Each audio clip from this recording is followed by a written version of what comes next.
died the wonder Titania be awakened. Then what it was that next came in her eye, which she must dote on extremity. Here comes my messenger. How now, mad spirit? What night rule now about this haunted grove? My mistress was a monster than love, near to her close and consecrated bower, while she was in her dull and sleeping hour, with a crew of patches, rude mechanicals, that work for bread upon Athenian stalls, were met together to rehearse a play intended for great Theseus's nuptial day. The shallowest thick skin of that barren sort, who Pyramus presented in their sport, forsook his scene and entered in a break, when I did him at this advantage take. An ass's knoll I fixed on his head, anon his Vispi must be answered, and forth my mimic comes, when they him spy, as wild geese that the creeping fowler eye, or russet pated chose, many in sort, rising and cawing at the gun's report, sever themselves and madly sweep the sky, so at his sight away his fellows fly. And at our stamp, here o'er and o'er one falls, he murder cries and help from Athens calls. Their sense thus weak, lost with their fears, thus strong, made senseless things begin to do them wrong. For briars and thorns at their apparel snatch, some sleeves, some hats, from yeardles all things catch. I held them on in this distracted fear, and left sweet Pyramus translated there, when in that moment, so it came to pass, Titania waked, and straightway loved an ass. This falls out better than I could desire, but has those yet latched the Athenian's eyes with the love juice as I did thee adieu? I took him sleeping, that is finished too, and the Athenian woman by his side, that, when he waked, of force she must be eyed. Stand close, this is the same Athenian. This is the woman, but not this the man. Oh, why rebuked you him that loves you so, by breath so bitter on your bitter foe? Now I but chide, but I should use thee worse, for thou, I fear, hast given me cause to curse. If thou hast slain Lysander in his sleep, being o'er shoes and blood, plunge in the deep, and kill me too. The sun was not so true unto the day, as he to me would he have stolen away from sleeping Hermia. I'll believe as soon this whole world may be bored, and that the moon may through the centre creep, and so displease her brothers noontide with the antipodes. It cannot be but thou hast murdered him, so should a murderer look, so dead, so grim. So should the murderer look, and so should I, pierce through the heart with your stern cruelty. Yet you, the murderer, look as bright as clear as yonder Venus in her glimmering spear.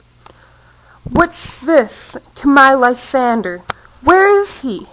Ah, good Demetrius, wilt thou give him me? I have rather give his carcass to my hounds. Out, dog, out, cur! Thou hast driven me past the bounds of maiden's patience. Hast thou slain him then? Henceforth be never numbered among men. Oh, once tell true, tell true, even for my sake. Durst thou have looked upon him being awake? And hast thou killed him sleeping? Oh, brave touch! Would not a worm, an adder, do so much? An adder did it, for with doubler tongue than thine, thou serpent, never adder stung. You spent your passion on a misfired mood. I am not guilty of Lysander's blood, nor is he dead, for aught that I can tell.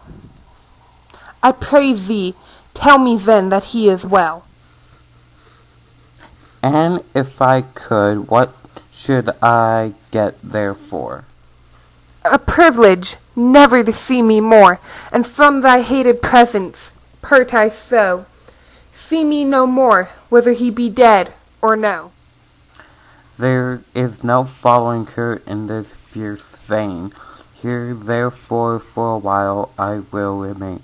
So sorrow heaviness dews heavens grow, for depth that bankrupt sleep does sorrow own, which now in some slight measure it will pay, if this tender here I'll make some stay.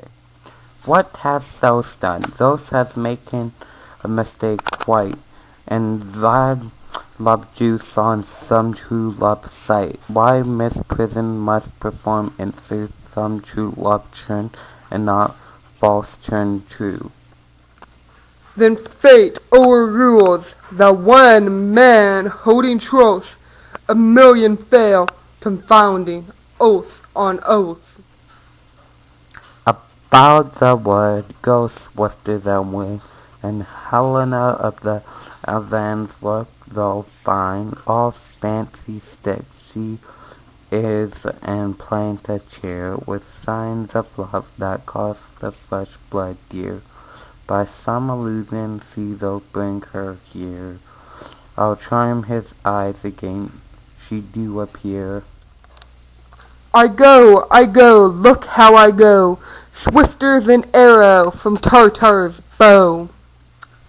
The flower up the purple dry, hit the Cupid's archery, sink the apple of his eye.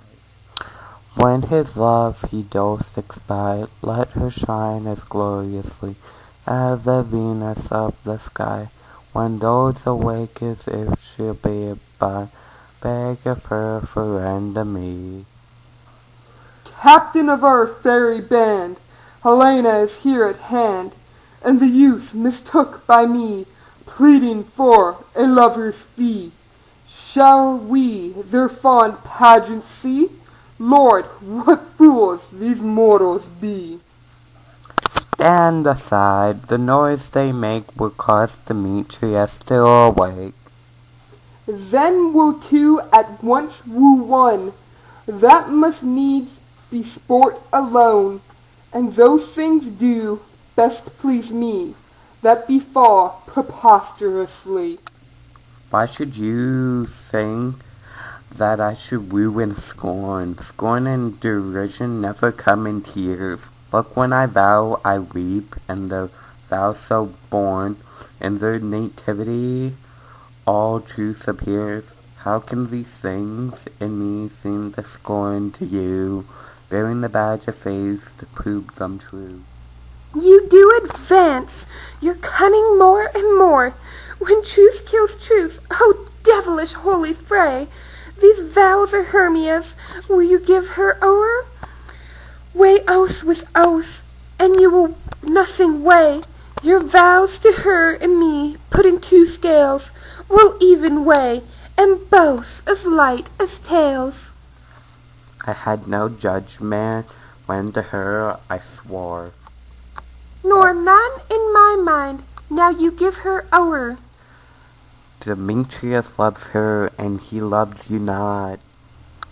O Helen, goddess, nymph, perfect, divine, what to my love shall I compare thus eyen? Crystal is money, how ripen the shell. They lips those kissing cherries, tempting grows, that pure concealed white high tourist snow. Fanned with the eastern wind, turned to a crow, when those hold up they hand, oh, let me kiss this princess of pure white, this seal of a bliss.